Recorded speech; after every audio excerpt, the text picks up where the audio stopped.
Boa noite para quem está chegando.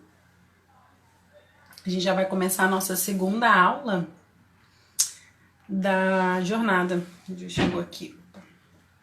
Da nossa jornada de escrita para as mídias sociais. Ju tá chegando.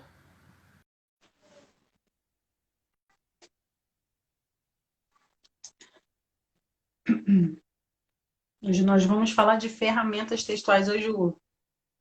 Oi, você tá me ouvindo bem? Eu tô te ouvindo super bem. Eu quero que você diga se tá me ouvindo bem também, porque hoje eu tô sem Tá, fone, cheio o áudio meio não, tá caído. ótimo. Pra Me mim ouvindo? tá ótimo. Tá. Vou colocar aqui o comentário e fixar. Ferramentas textuais, a aula de hoje.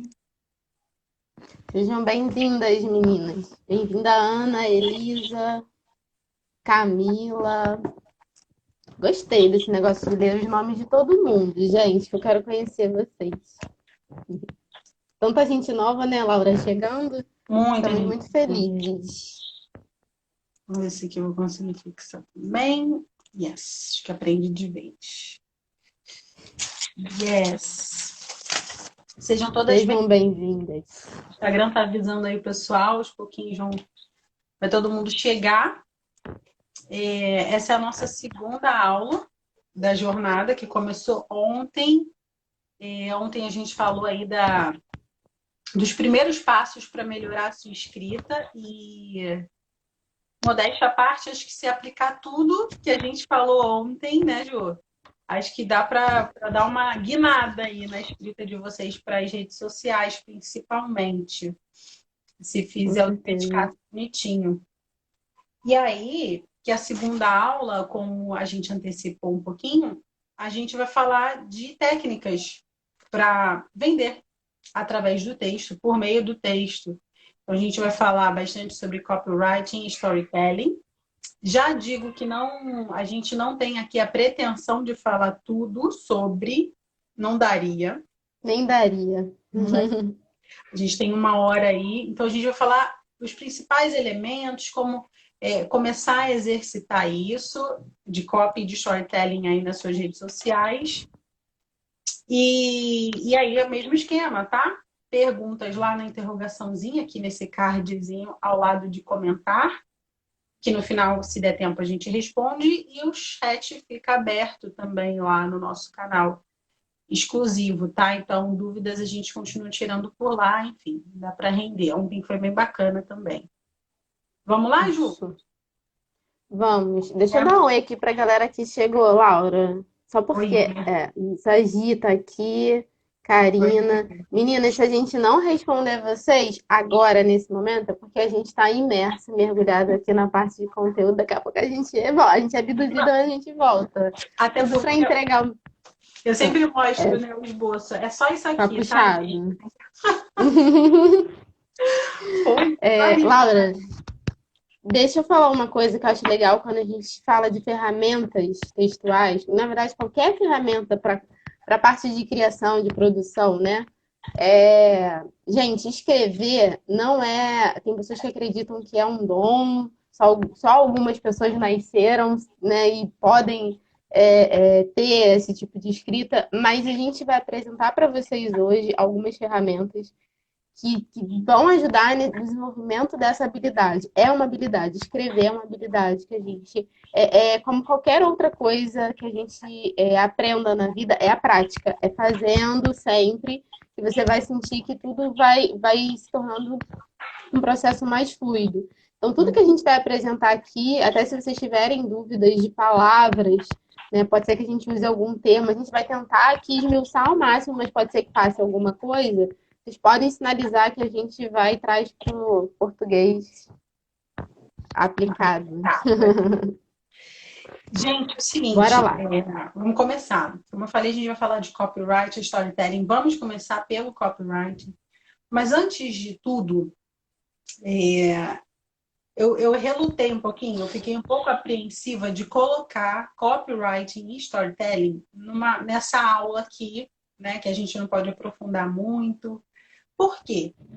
a nossa experiência, né, com a nossa experiência como mentora, como professora, né, dentro de sala de aula e tudo mais, a gente já percebeu que todas as vezes que a gente lança uma ferramenta, que a gente mostra uma ferramenta, que a gente explica sobre uma ferramenta, seja ela qual for para vocês, boa parte das pessoas tem o comportamento de congelar e parar de fazer o que já estava fazendo por conhecer essa nova ferramenta, por achar que fez errado a vida toda.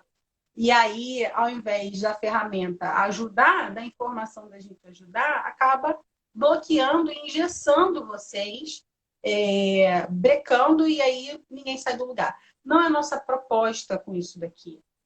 Até porque, já de abertura assim, da nossa aula, copyright e storytelling são técnicas, principalmente copyright, são técnicas para um estilo de texto.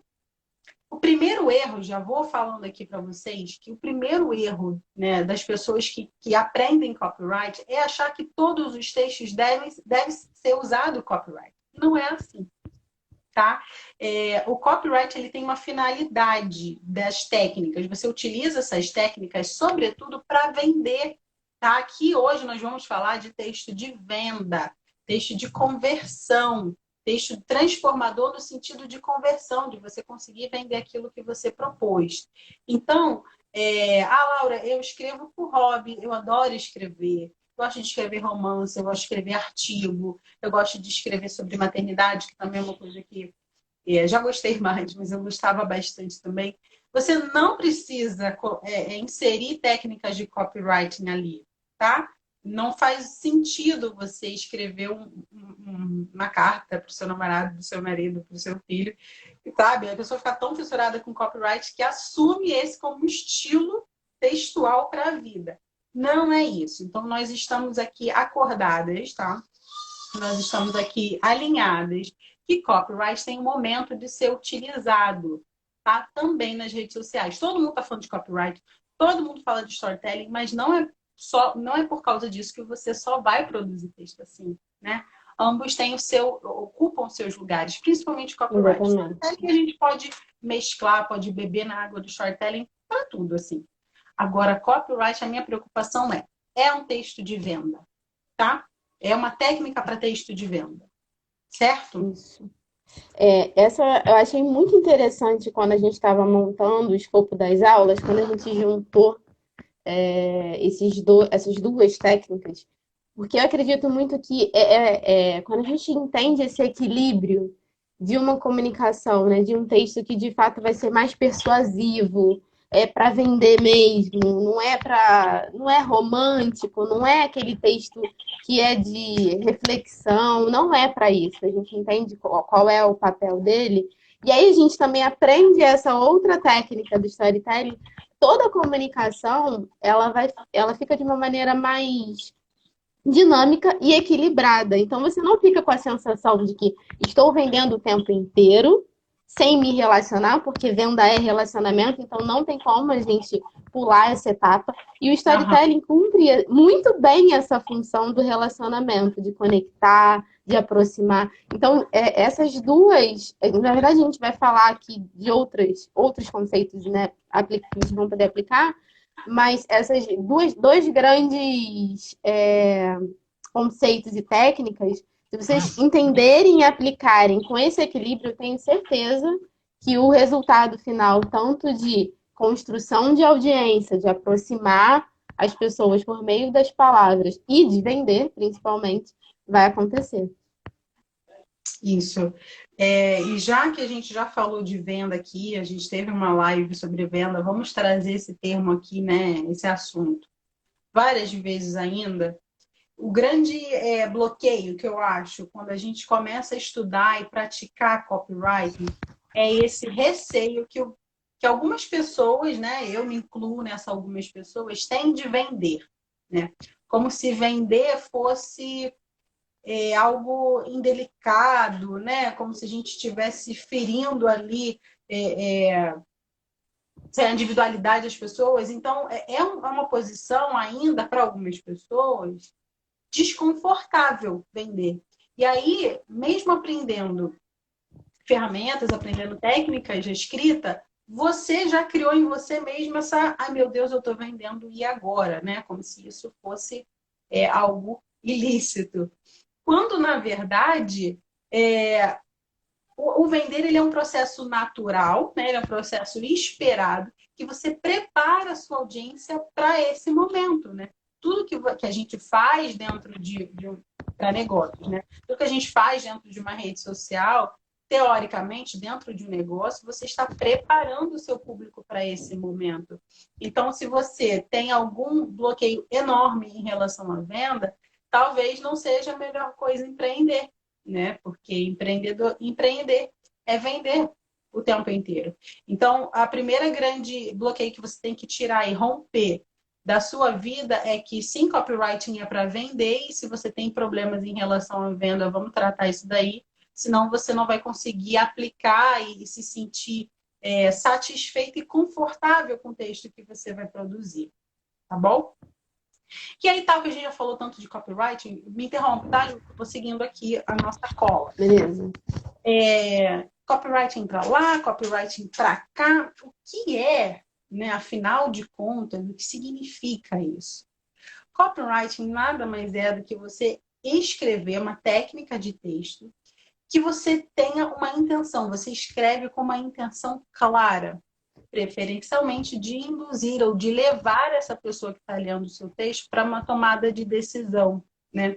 Essa tomada de decisão, em geral, aqui que a gente está falando especificamente, é a venda. E também aí é chamado de redação persuasiva, ou redação publicitária, você pode encontrar aí. Mas, sobretudo, é um estilo de redação que tem como base a persuasão. Tá? O convencimento, convencer essa pessoa, a pessoa que está lendo, a sua audiência de alguma coisa. E aí, o copywriting ele tem uma estrutura padrão, tá? Tem um modelo de texto diferente de outros referências textuais, de um romance, de um soneto, de um poema. Ele tem uma estrutura do copywriting, e aí você pode perceber, acho que todo mundo que está aqui assistindo a gente está em algum funil, caiu em algum funil aí de alguém. Você recebe, com certeza, muitos e-mail marketing, né? Porque você se cadastrou da gente, muito provavelmente você que está assistindo a gente recebe e-mail marketing da gente, seja anunciando uma live, ou algum produto nosso, ou um conteúdo da gente. E-mail marketing, post de vendas, também no Facebook. Todos esses textos, eles obedecem uma estrutura que você depois, quando acabar aqui a aula, você pode abrir qualquer e-mail marketing aí que esteja vendendo e tenta procurar essa estrutura aqui que a gente vai passar, tá? Inclusive roteiros de vídeo também. Roteiro, exatamente. Exatamente. Roteiro de vídeo, porque copyright não necessariamente é ali, né? É só você lendo, mas todo vídeo ele tem uma roteirização escrita, né? Ele tem um roteiro e também obedece essa estrutura. Inclusive, a gente e várias outras pessoas, quando a gente faz um anúncio no Instagram ou em qualquer outra plataforma de vídeo, né? A gente tem ali um roteirinho que a gente chama de copy e que obedece esse raio-x aqui que eu vou mostrar para vocês, que eu vou falar para vocês como que é. Bom, primeiro, assim, né? Primeiro, visualmente, há quem diga que tem que fazer por último, há quem diga que tem que fazer primeiro, mas é o título. O título de qualquer texto, existe aí uma regra, pelo menos no jornalismo, que era a última coisa que a gente fazia depois do texto. Há quem goste de fazer depois, e eu prefiro começar pelo título, né? Geralmente é a primeira coisa que eu faço. Não importa em que momento você faça o título, o importante é que você dedique tempo para ele. O título, apesar de ser o menor, né, de ser pequeno, às vezes é alguma coisa que a gente bota porque não teve nenhuma ideia melhor, seja um título de e-mail que a gente vai mandar, enfim. O título, ele necessariamente, a gente precisa dedicar tempo para ele. Tem uma frase, né, David Ogilvy, ele vai dizer assim, as pessoas, em geral, 80% das pessoas que leem o seu texto vão ler o seu título e 20% apenas chegarão ao final do seu título. Vão chegar até o final, vão ler o resto. 80-20, né? Perceba como o volume, né? A maioria das pessoas ali elas tiveram contato com o seu título, mas não necessariamente elas vão ler o seu texto. Isso traz para a gente dois pesos, assim, né? Primeiro que o texto ele sempre tem que ser o título ele precisa ser convidativo para o seu texto. E também ele precisa chamar a atenção. Né? Ele precisa despertar ali a curiosidade para que você gere naquela pessoa uma expectativa em relação àquele texto que ela vai ler, né? Usando esse título, sem ser apelativo, né? E que assim, o título ele não pode ser uma promessa falsa. Né? Se o seu título fala de almôndegas, o seu texto tem que falar de almôndegas. Né? Perceba que as referências são sempre de comida. Hum, não, ou é bolo, né? O bolo ainda não apareceu. Mas se o seu texto fala de X, o seu título fala de X, o seu texto também tem que ser. Exatamente. Né? Você ia falar ali? Sim. Talvez você esteja se perguntando, meninas, mas um post no Instagram não tem um título, aparentemente, né? Estrutura, aparentemente não vai ter. Mas só para vocês entenderem e visualizarem essa estrutura que a Laura está aí destrinchando, esse título ele pode aparecer na chamada da arte que você está colocando, a headline, né, que a gente fala, pode estar tanto na imagem quanto de fato a primeira linha do seu título, da sua legenda. Pode e deve funcionar como essa frase curta, né, essa chamada de atenção bem objetiva e direta. Então, só para vocês conseguirem visualizar dentro também, como a gente tá dentro do Instagram, então eu sei que naturalmente a cabeça vai associar para isso, né? Então, só para vocês conseguirem visualizar. O título dentro do marketing digital, aqui na internet, ele é chamado de H1 e H2, né? Header 1, Header 2. Dentro do post, a gente pode dizer, por exemplo, que no post de Instagram, o H1 é o título da imagem, caso ela tenha, caso você utilize um criativo com uma frase, né? E o H2 é ali a primeira linha da sua legenda, efetivamente, tá? Então, você pode ter ali dois elementos que chamem a atenção e que desperte, que convide a pessoa que está lendo ali o seu texto. Eu, por muito tempo, apesar de gostar, de ter formação em publicidade, de gostar muito de escrever, eu só fui me dar a devida importância assim, para o título quando eu fui fazer jornalismo e as reportagens, as matérias, elas precisavam ter um título atrativo, uma série de regras que tem que adotar, a utilização de verbo e tudo mais, isso lá para o jornalismo. E aí que eu fui perceber que realmente, e tem tudo a ver, né, com o que David Ogilvy falou, o peso e a importância do título. Então, assim, dedique-se ao seu título, tá? Não acho que ele é a cereja do bolo. Assim, ele tanto faz estar ou não estar. Ele talvez seja a parte mais importante, junto com o primeiro parágrafo, a parte mais importante de todo o seu texto. E aí, já que a gente... e é uma coisa importante do título aqui, quando a gente fala de digital. Tem uma média aí entre os publicitários, entre o pessoal os copywriters, enfim, que o título ele deve ter, em média, até 8 palavras, não mais do que isso. Laura, tem um monte de exceção aí, tem títulos de livros que são 14 palavras, mas calma aí, a gente tem que analisar outros fatores. Isso daqui é um padrão, né? É uma boa prática, é o que se indica que você trabalhe títulos de até 8 palavras. E aqui no digital tem uma questão técnica muito clara. Quando a gente faz títulos muito longos, a gente tem uma quebra de linha. Tanto no assunto ali do e-mail, por exemplo, né? Tem limite de caracteres. Aqui no Instagram também, quando a gente faz um headline ou um H1, um título muito longo para o nosso post, ele quebra, né?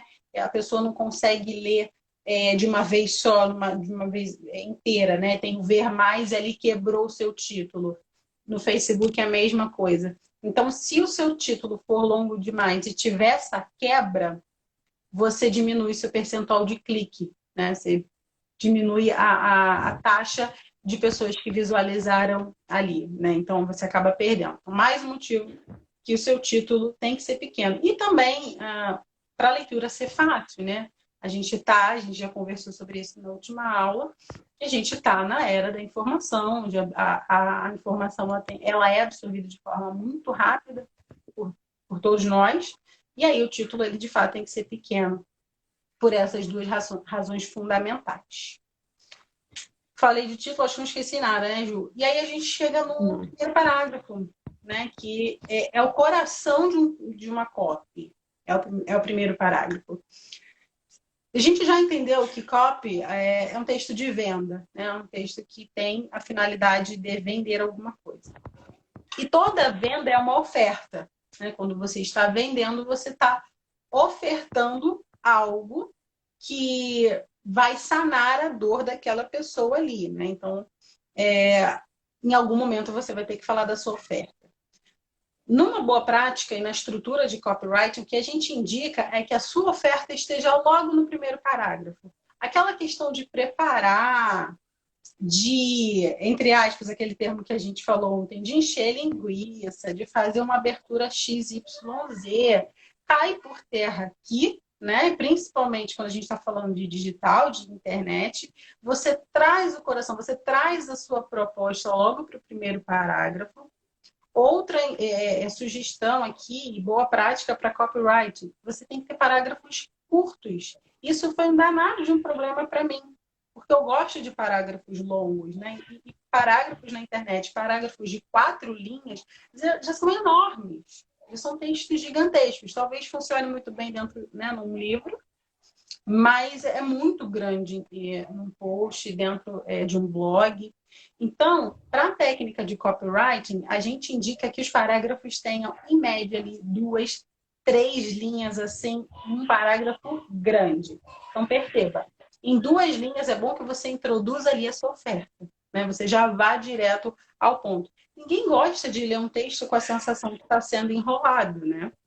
E aí eu acho que isso passa pela sensação de você acredita que aquilo que você está oferecendo vai ajudar aquela pessoa, né? Então, quando você não acredita no que você está vendendo, aí tem um grande problema, né? De você estar se sentindo realmente uma oferta vazia. Mas quando você tem a convicção de que aquilo é uma baita oportunidade para aquela pessoa, beleza, deixa fluir. Seu primeiro parágrafo, você já diz aí o que de tão maravilhoso você tem para ofertar, tá? De maneira concisa, de maneira simples, em 2 linhas do primeiro parágrafo. E os demais parágrafos também da sua copy também devem obedecer esse padrão, tá? E aí a gente fala de harmonização de textos. Textos com parágrafo grande, parágrafo pequeno, outro pequeno, aí no final outro grande, são textos né, esteticamente feios e também não tem a pausa necessária para as pessoas absorverem aquela informação. Isso aí é regra geral para romance, para reportagem, para matéria e para copy também. Em geral, eles têm que obedecer a um padrão de parágrafos, nesse caso de copy, parágrafos curtos, bem curto mesmo. 2 linhas para mim, sei lá, tem uma introdução. Então, aquela técnica que a gente falou, né? Escrever é o dom de cortar palavras, né? De ser conciso, de sintetizar as coisas. No copy, isso vem ainda mais forte. Você tem que ser extremamente objetivo e extremamente direto, tá? Não é à toa que os comerciais de publicidade, né, são sempre curtos. Vamos pegar lá do que tá todo mundo mais acostumado. São 30 segundos em média, né, assim, de um bom comercial. 30 segundos. E esse tipo de escrita vem exatamente dessa mesma natureza. É para ser objetivo e direto. Quando a gente pensa em trazer já de cara a oferta, a gente também tem que ter em mente que copy sempre vai trabalhar com 2 grandes pilares, né? Uma boa oferta e quebrar as objeções. A gente sempre, vocês vão ouvir isso em vários lugares, talvez de outras formas, como destruir objeções. Mas o que acontece? Como a gente quer conduzir a pessoa, esse primeiro momento a gente está capturando a atenção dela e já trazendo uma identificação que ela entenda que, assim, isso é para mim e ela vai avançando. Então, mas será que é para mim mesmo? E aí, em cada parágrafo, em cada frase que a gente coloca, a gente quebra uma possível objeção dessa pessoa para ela avançar naquele raciocínio, nessa construção que a gente está fazendo dentro da copy, né? E é por isso que é tão importante a gente conhecer para quem a gente está falando. Ajuda uma travada aí, eu vou seguir. Daqui a pouco ela volta. A gente conhecer para quem a gente está falando. Como a Ju falou, objeções são os receios, são ainda. Voltou, Ju. São ainda os bloqueios que a sua persona tem que ainda não levou ela a contratar o seu serviço ou comprar o seu produto. Então, vou falar aqui do nosso negócio. A gente vem de mentoria, tá? Um dos nossos produtos é mentoria. A gente conhece muito bem quais são as objeções de quem ainda não quer fazer, né? Da nossa persona, a mentoria. Por que não quer? Quais são os medos que envolvem essa tomada de decisão? E tudo isso é muito importante que esteja na copy, como a Ju mencionou, né? Sem uma boa oferta, sem você acreditar que aquela oferta é de fato adequada para as dores da sua persona. E sem um texto que trabalhe estas objeções, apuradas, você tem copy, né? Você tem um texto, sei lá, promocional ou apenas um texto de venda. Muito bem lembrado dessa questão das objeções, Ju. Quem dúvida, gente, lá no card de interrogação, tá? Que a gente vai tentar correr aqui para seguir. Vamos lá, Ju, CTA. Posso seguir? Pode. Estou com áudio também. CTA, eu acho que todo mundo já ouviu essa sigla, conhece esse termo, que é Call to Action. É de comer ou de passar? Hormônio? Não, é uma sigla em inglês, né, para o termo que significa chamada de ação, convite para ação. Que nada mais é isso que o termo mesmo diz. Ao final do seu texto, você convidar, né, você dizer claramente qual é a ação que você quer que a sua persona tenha ao final, né? Depois chegou lá no final. Chegou, e assim, e vai diminuindo o percentual das pessoas que vão chegando lá no final, né, gente? Isso é absolutamente comum e normal, é de se esperar. Então, a pessoa chegou lá no final, você tem aquele comando, né? E aqui, gente, é que a gente tem que se despir de qualquer preconceito da venda em definitivo. Porque o CTA nada mais é do que você dizer: cadastre-se agora e garanta a sua vaga. Compre agora através do link. Garanta o percentual de desconto. Então, assim, são verbos no imperativo geral, né? Em geral, são verbos de ação de comando que você encerra o seu texto. E aí ele tem que ser direto, a Ju caiu. Ele tem que ser direto, ele tem que ser sem enrolação para a pessoa entender aquele comando. E aí eu sempre digo para as nossas mentoradas que as pessoas não sabem o que querem, né? E a gente precisa dizer para as pessoas o que elas querem. Então, não tenha medo de fazer um CTA incisivo, assim. Deixa eu botar a Ju de novo. Não tenha medo de utilizar e lançar a mão do seu CTA. E aí, de novo, tá, gente? Eu vejo muita gente achando que todo e qualquer... Voltou? Tá por aí? Voltou. Agora eu tô te ouvindo. Todo e qualquer texto tem que ter uma chamada de ação. Gente, de novo, a preocupação do CTA de venda é para texto de venda. Não é todo e qualquer texto seu que tem que ter uma chamada de ação. A gente indica que a estrutura de um post, na aula que vem, que a gente vai falar melhor, tem uma chamadinha de ação ali, tá? No finalzinho. Mas a chamada de ação, fora venda, tem outra finalidade, né? De relacionar, de engajar, de puxar conversa, não de vender, tá? Aqui nós estamos falando de CTA de venda para copyright. Certo? Esqueci de alguma coisa aqui, Ju, para essa estrutura. Então, a gente falou do título, do primeiro parágrafo e do CTA. Essa é uma estrutura básica de um texto, né, seguindo aí as regrinhas do copyright. E como a Ju falou, um texto de copyright ele se baseia na oferta e na quebra de objeções. Certo? Por isso que é muito importante a gente conhecer muito bem quem é a nossa persona. Na hora de construir, fica tudo muito mais claro pra gente, né? A gente não tira essas objeções, né? Eu acho que é isso, não. Né? A gente vai ali bem certeiro, é a resposta a uma pergunta que, de fato, a pessoa se está se fazendo. Você não inventa a pergunta é real, ela existe, a dúvida é real. lá na outra pessoa, né? Então, essa estrutura, ela super funciona, a gente o tempo inteiro está sendo impactado, né? Em vários formatos. E é algo que, assim, o ser humano, a gente vai falar um pouquinho sobre os gatilhos mentais, é algo que a mente do ser humano responde com muita facilidade. A Ju já introduziu esse. Agora a gente chega no estágio dos gatilhos mentais, que com certeza boa parte de vocês aí já tem ouvido esse termo. Gatilhos mentais é um recurso dentro do copyright, né, dentro da estrutura de texto de venda, da redação persuasiva, que nada mais é do que fazer uso de algumas palavras para despertar sensações e tomada de decisão das pessoas, da gente, utilizando já características do cérebro, né, e do comportamento humano. Então, à medida que a gente for explicando aqui, vocês vão entender bem o que é o gatilho mental. Por exemplo, o primeiro grande gatilho, assim, a gente vai falar de alguns, não de todos, mas o primeiro grande gatilho mental, que com certeza todos nós caímos, e você já viu aí muita gente fazer uso, é o gatilho do que é chamado de escassez, né?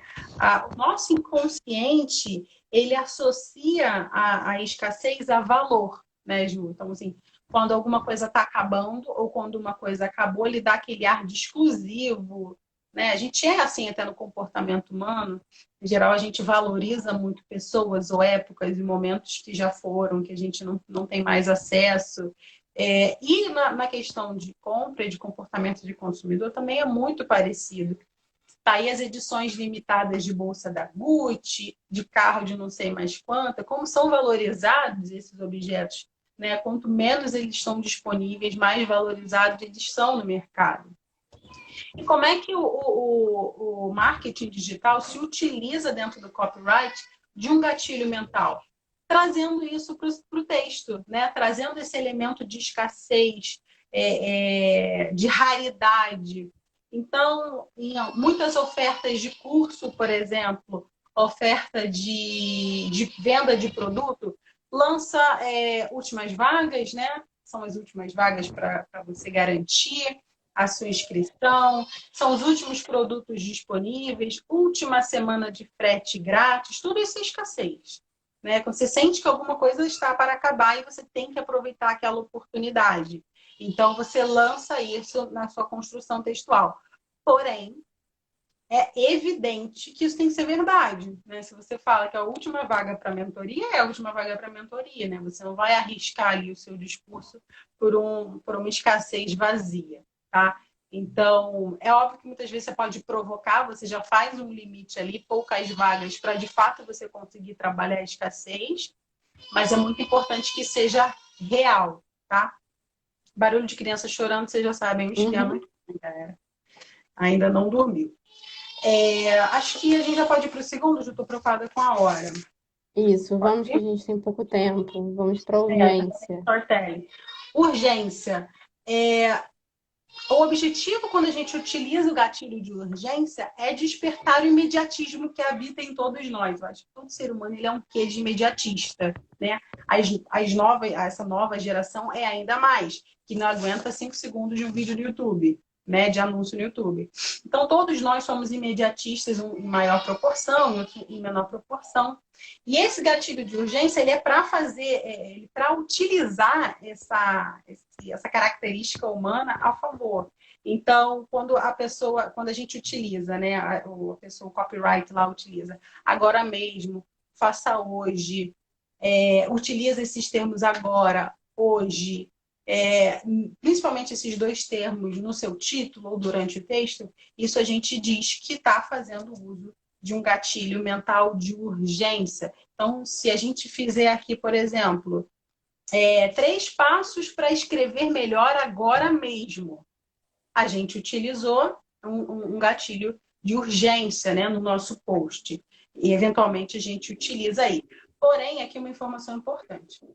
Se você utiliza isso na sua copy, né? Se você utiliza isso no seu título, principalmente, e quando a pessoa tem acesso realmente àquele texto, por exemplo, esse exemplo que eu citei, escreva melhor agora em 3 passos, Se os 3 passos que eu oferecer não for transformador, você gastou aquele gatilho à toa e você destruiu a tua credibilidade, né? Então, a sua promessa do agora mesmo, do já, tem que ser cumprida ao longo do que você está ofertando. Senão, é a mesma coisa de usar gatilho de escassez sem estar acabando porcaria nenhuma, né? Todos os gatilhos, eles não são. Não é para enganar a audiência. Eles são para, de fato, ativar algo que é real, né? Não dá para a gente ficar inventando história, né? Nem storytelling também, tá, gente?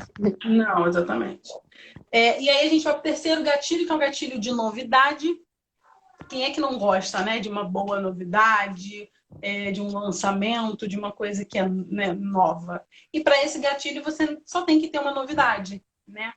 O que é interessante é que essa novidade ela realmente seja impactante para a sua audiência. Então, se você cria um suspense a semana inteira, meninas, olha, sexta-feira tem uma novidade para vocês.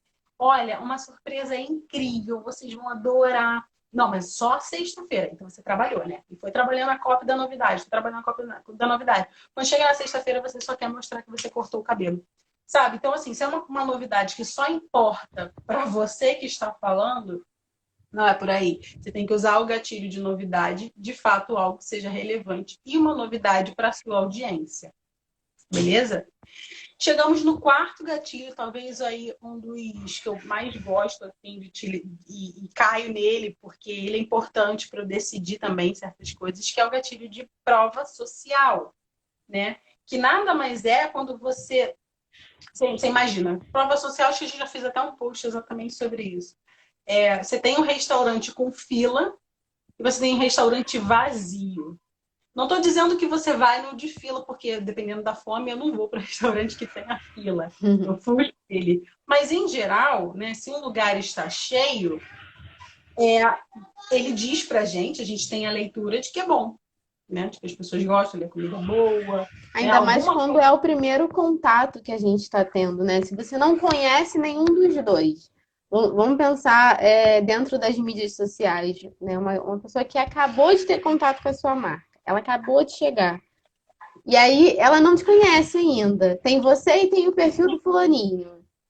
Como que ela decide, né, entre um e outro? Qual que faz mais sentido para ela? É exatamente por meio desse gatilho que a gente consegue ativar essa percepção de, nossa, se aqui tá cheio, se tá todo mundo comprando, se tem tanto depoimento, tem tantas pessoas falando bem, é porque de fato esse aqui é muito bom. O outro deve ser caro, deve ser, né? A gente já começa, o nosso cérebro começa já a buscar essas respostas por meio dessas provas.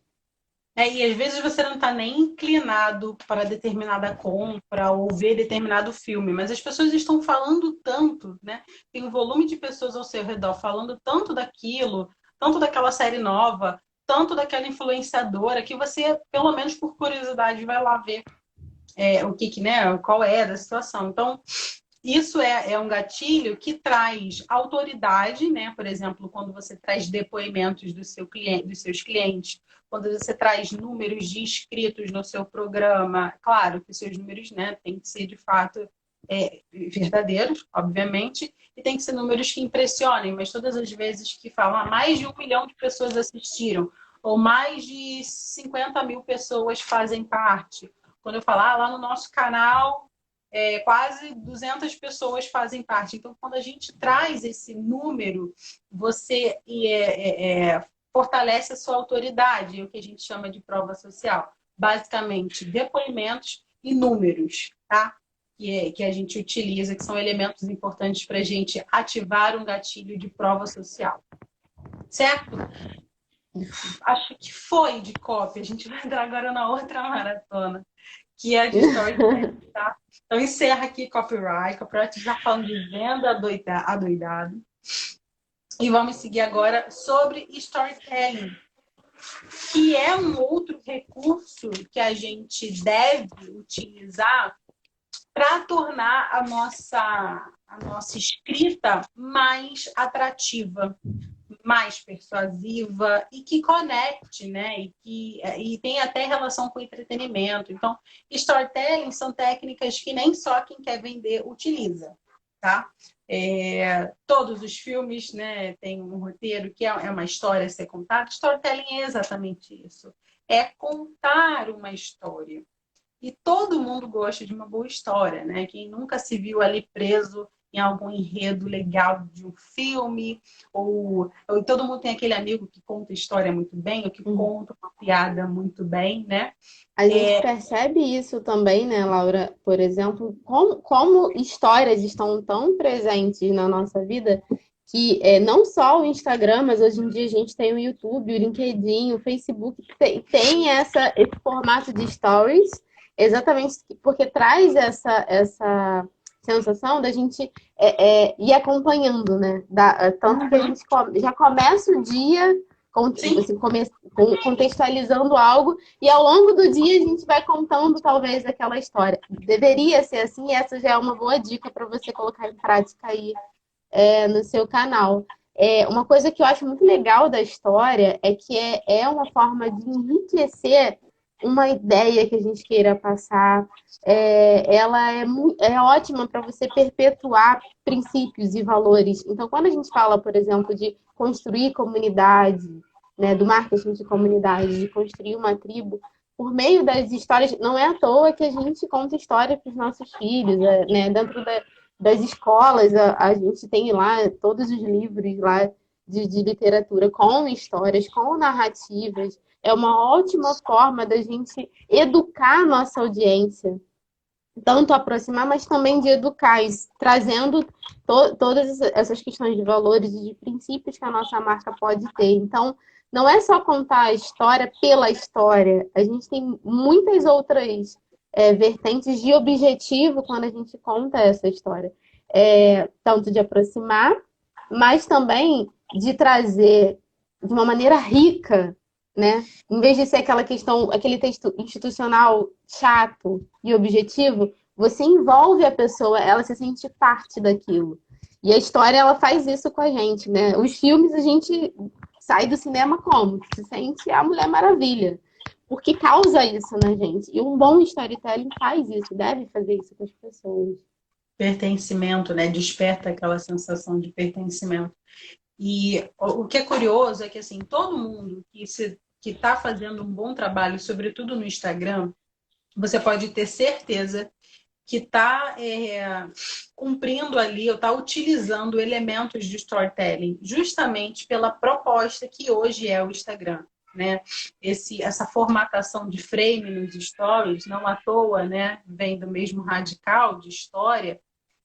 Todo mundo que você segue, que você gosta de seguir, você pelo menos sabe algumas coisas da vida daquela pessoa, né? Porque aquela pessoa está contando uma história, e geralmente a história da vida dela ali, né? Da vida filtrada dela. E é isso que os influenciadores digitais fazem, né? Você consegue estar ali 24 horas praticamente acontecendo, a vida dele está acontecendo e é uma grande história que está sendo contada. E o que a gente quer trazer aqui para vocês, quais são esses elementos que vocês podem utilizar nas narrativas de vocês, né, nos stories, ou nos posts, ou no texto de blog, enfim. Onde você vai trabalhar, quais são os elementos que você pode utilizar para aplicar storytelling, sei lá, de uma loja de sapato, né? Então, existem elementos possíveis para você trabalhar para fazer esta contação de história, tá? Acho que foi... Vamos lá. E aí, também, assim como copywriting, o storytelling ele tem uma estrutura básica, né? O que compõe? Quais são os elementos que compõem ali o storytelling? Personagem, né? Você pensa em qualquer história. O que toda e qualquer história tem? Personagem, né? Um ambiente, né? O cenário, lugar ao qual essa história acontece. O conflito, que a gente chama de clímax, é algum problema, algum revés ali, né? Que cria, de fato, a história. E a mensagem ou moral da história. Então, esses são elementos fundamentais para você dizer que você tem ali uma história. O personagem, o pano de fundo disso, né? Onde isso acontece, onde essa narrativa toda acontece, o conflito, né? O revés ali, o clímax da história e a mensagem, que é o que você quer passar, né? O que você quer transmitir com aquela história. Acho que é isso. São esses elementos. E aí, a Ju até já pincelou isso no início. Por que utilizar storytelling? Ah, Laura, eu vendo chinelo. Nem tinha, não sei se ela está aí. Mas eu vendo chinelo. Por que eu devo utilizar esses elementos? Como que eu vou contar a história de um chinelo? E aí eu gosto sempre de trazer para a vida real, para a vida da gente, né? Para meros mortais. Quando você cria uma história, seja do seu negócio de produto ou do seu serviço, você gera realmente essa conexão com as pessoas, né? Esse pertencimento. Não raras são as vezes quando a gente cria uma história, eu e a Ju falando ali da maternidade, ou de como nós nos conhecemos, por exemplo, e as pessoas se identificam, e as pessoas se sentem muito próximas da gente. E, no fim das contas, essa proximidade, esse relacionamento, gera a venda e gera conhecimento. A gente conhece mais da nossa persona quando ela se sente confiante em abrir isso para a gente, né? Seja por meio de comentários, seja por meio de directs, por exemplo. Querendo ou não, eu e a Ju, a gente vive um grande storytelling aqui também, né? Que, resumidamente, são duas pessoas, dois personagens, que estão dentro aí, vamos supor que o cenário seja o empreendedorismo, né? Ou o marketing digital, seja o pano de fundo disso, que enxergou no empreendedorismo a forma de ser mãe, né? Ter uma maternidade ativa e também sem abrir mão do lado profissional. Então tá aí o grande conflito, né? Como que a gente faz para conciliar, para equilibrar os nossos pratinhos? É isso que a gente mostra para vocês. E com a mensagem, né? Qual é a mensagem que a gente quer passar com isso tudo? Tem o caminho do meio, né? O que a gente sempre fala, existe o caminho do meio, dá para conciliar, dá para fazer, respeitando, né, o seu momento, respeitando tudo. Mas olha, nesses dois personagens aqui, estão conseguindo ultrapassar, né, as barreiras conflituosas desse cenário e desse enredo. Então, é um storytelling, naturalmente é um storytelling, mesmo que a gente não quisesse nem pensasse, nem conhecesse. Já é uma história pronta. Né? Então, quando a gente conta as nossas histórias ali, isso é só mais uma vez que a gente lançou mão dos elementos, quando fala, sei lá, de alguma coisa que aconteceu com os nossos filhos, como a gente se conheceu, como que a gente aprendeu isso ou aquilo. A gente gosta de trazer esses elementos, que as pessoas olham para a gente não como alguém intocável, longe demais, mas alguém que tem ali as mesmas dores, né? Então, eu gosto muito, por exemplo, de marcas que criam essas narrativas, porque a gente cria esse vínculo, né, com marcas que contem uma história, né? Algumas marcas... Não é à toa que, por exemplo, nos comerciais da Coca-Cola, a gente não tem um comercial que destaca os benefícios, porque não tem benefício, né, gente? A não ser mesmo que ser gelada e, enfim. Ali tem a história de um contexto que está sempre relacionado à família ou ao momento com essa confraternização. Isso é criar. Ali tem um ambiente, né, de uma mensagem que está sendo passada, os personagens envolvidos. Então, isso faz com que a gente perceba valor no que está sendo ofertado, isso faz com que a gente se conecte. Faz com que aquela mensagem saia do nível da superfície, né? O texto deixa de ser apenas superficial e ele entra para algumas camadas que tocam e aí encantam, e emocionam e envolvem a audiência. Essa é uma técnica... Pode falar. E desperta o interesse também. Por exemplo, a gente, não sei se ela está por aí, se tiver, dá um alô, Carlinha. A gente tem uma mentorada que ela vende brinquedo educativo. Em geral, brinquedo de madeira, né? Para criança, para primeira infância. E a proposta de valor dela é reconectar a família. Uma proposta de valor bem legal. Então, dar tempo de qualidade dos pais com os filhos, dos filhos com os pais. Imagina ela trabalhando uma narrativa da história de um brinquedo que foi confeccionado, daquele brinquedo que ela embalou, né? Daquele brinquedo que foi, né? Foi feito o pedido ali. E, de repente, esse mesmo brinquedo está na mão de uma criança que está vivenciando uma experiência diferente com os pais, então se reconectando com uma família que se reconciliou, por exemplo, né? É uma história real, mas que você não saberia se ninguém contasse. Então, o storytelling não é você somente, né? Claro, tem a ficção e tudo mais, mas dentro do seu negócio, a gente não está falando de você inventar. Era uma vez, João, que foi na minha loja. Não, mas de você, a história ela está acontecendo o tempo inteiro, né? Então, você treinar os seus olhos, né, e a sua percepção para identificar o que pode ser uma boa história para ser contada. Então, ela vai contar a história desse brinquedo, que antes era só um brinquedo, hoje ele é um elemento conector da família, né? E aí você gera assim, caramba, eu preciso realmente do brinquedo dela, porque eu quero esse momento na minha casa com a minha filha também, por exemplo, né? Então, o storytelling bem trabalhado, ele tem até esse papel de convencimento. Você acredita que realmente você precisa daquilo, porque você quer viver aquela experiência narrada também, né? E essa técnica ela é aplicada em muitos momentos para a mesma história. Eu sou suspeita para falar, mas eu gosto muito, por exemplo, da narrativa da Marvel, em que os filmes são conectados, né? Existe um universo e todas as histórias estão conectadas. E eu aprendo muito isso para aplicar nos negócios também.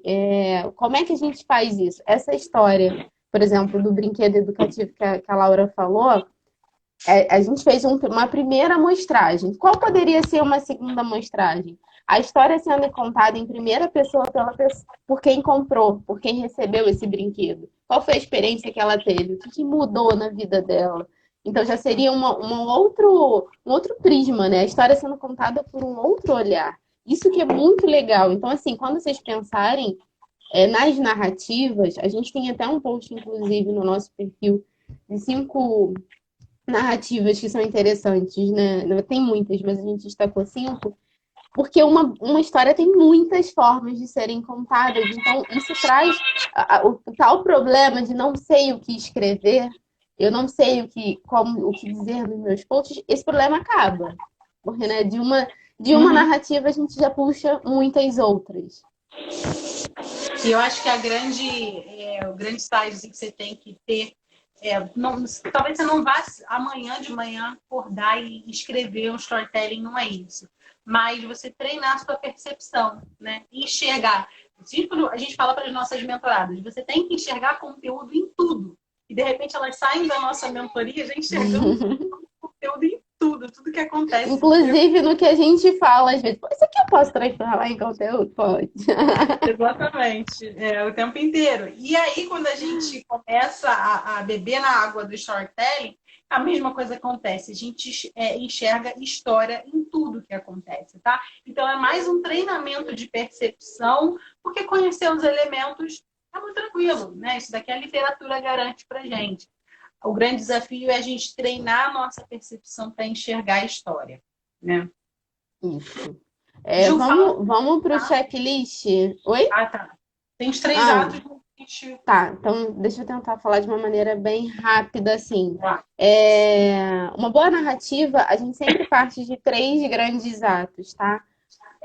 A ambientação, que é esse momento que a gente contextualiza, a gente introduz, então a gente apresenta os personagens, a gente fala um pouquinho do que vai ser falado na história, qual é o grande problema, mas sem apresentar o conflito, tá? É só para as pessoas já rolar uma primeira identificação. Aí a gente avança para a parte que a gente fala que é o recheio da história. Então, ali a gente traz os argumentos, a gente responde algumas questões. Aqui eu acho muito importante, para quem fala de produto principalmente, trazer o detalhamento, né? Descrever. A gente tem uma mentorada, acho que ela está aqui, a Jéssica, que ela faz isso com uma maestria e tanto, quando ela fala dos bolos dela. Eu quase sinto, ela está lá no Ceará, no Juazeiro do Norte, mas aqui no Rio eu consigo sentir o gosto quase, de tanto que ela descreve as sensações, as emoções que estão envolvidas nessa história que ela está contando. Então é aqui, nesse momento do meio, né, do recheio da história que a gente faz isso. Para quem trabalha com serviço, é a mesma coisa. Nesse momento aqui, a gente traz algum argumento, e aí é legal você até elencar, sabe? Para você não se perder. Então faz aí, levanta o que que você precisa destacar desse meio que vai conduzir ao grande clímax, né? Ao conflito, ao momento que todo mundo está esperando na história, como que vai se resolver. E aí, por fim, a gente tem a conclusão dessa história, que é muito importante, muitas pessoas pecam, que simplesmente termina e sem fazer nenhum sentido. É óbvio que quando a gente fala de um texto que faz parte de uma sequência, então, por exemplo, você vai ter uma sequência num blog ou nos teus posts do Instagram, dentro dessa estrutura precisa ter um desfecho para o hoje, para o agora, mesmo que essa história vá continuar em outro post. Então, o que você contextualizou e argumentou no meio tem que ter uma conclusão, não dá para a gente deixar as pessoas soltas. Tem que ter algo que amarre essa linha de raciocínio que você está construindo nessa história, nessa narrativa. Então, de uma maneira bem geral, é isso, né? No português literal, essa história precisa ter início, meio e fim. Uma boa história, ela tem esses três momentos. 5 minutos Vamos entrar para o checklist, porque... Tá, vamos lá. Um bom checklist, ele tem que ter muito claro qual é a ideia e como que o público pensa e sente, para que você consiga conduzir essa audiência de uma maneira homogênea, né? As pessoas vão avançando com as mesmas sensações. Quando a gente está no cinema, você vê, todo mundo faz nos momentos exatos, porque a gente está conduzindo as emoções por meio daquela narrativa. Então, é muito importante você saber qual é o sentimento que essa audiência tem com relação a essa história que você vai estar contando. Como é que faz isso? De novo, ouvindo, conversando. Segunda coisa, que é uma técnica muito legal, é você começar narrativas com perguntas. E isso já traz o terceiro ponto. Por que a gente faz isso de começar com pergunta? Primeiro, porque é ótimo, até para começar uma conversa, né? Faz uma pergunta, você já quebra um monte de coisa, já quebra o gelo e a pessoa começa a se envolver na história, que é o terceiro ponto. Então, envolva sempre a sua audiência na história. Faça com que ela se enxergue como personagem, ou se ela não for um personagem ativo, que ela pelo menos se identifique com quem é o personagem principal daquela história que está sendo contada. Um quarto, desperte emoções. Não dá pra gente... toda a história, a gente vai compartilhar lá no nosso canal exclusivo um Canva de storytelling e tem uma linha desenhada, sabe? Toda a história, ela começa com essa ascensão de quando a gente traz a ambientação, a contextualização. Quando a gente fala dos detalhes e tal, ela fica mais ali no equilíbrio. Quando vem o problema e o conflito, ela eleva de novo, a gente resolve e, por fim, ela finaliza. Então, entender essas emoções, em qual momento, né? Você precisa encaixar cada ponto desse e já puxando lá para o outro, porque eu sou fora da caixa, que é você administrar o ritmo dessa energia. Então, você entender que a sua história tem um momento que é mais de conflito, tem um momento que é de expectativa, né? Tem o desejo, tem enfim, talvez até mesmo uma certa raiva, enfim. Aí vai depender da história que você está contando, mas administrar isso ao longo da narrativa para que não fique algo chato, né? Que não envolve, que não encanta. Atente aos detalhes, é muito importante a gente entender, como o exemplo que eu dei aqui dos bolos, né, dos produtos. A gente tem esse recurso na língua portuguesa, no texto, que é descrever. Livros de romance, de suspense, de aventura fazem isso muito bem, por isso que a gente indica ler títulos que não sejam apenas da nossa área, mas assim, ler de tudo, porque isso ajuda no repertório, como a gente falou ontem, no vocabulário. Isso vai ajudar vocês a descreverem a ponto da pessoa se enxergar nessa Mas um situação. minuto, o Instagram derruba a gente. E por fim, roteirize suas histórias. Tenha a conclusão. Pronto. Isso tudo está no nosso PDF que a gente vai disponibilizar agora. O link está na bio do nosso canal. Então você corre para lá, o chat está aberto e todo o escopinho aqui da nossa aula está lá.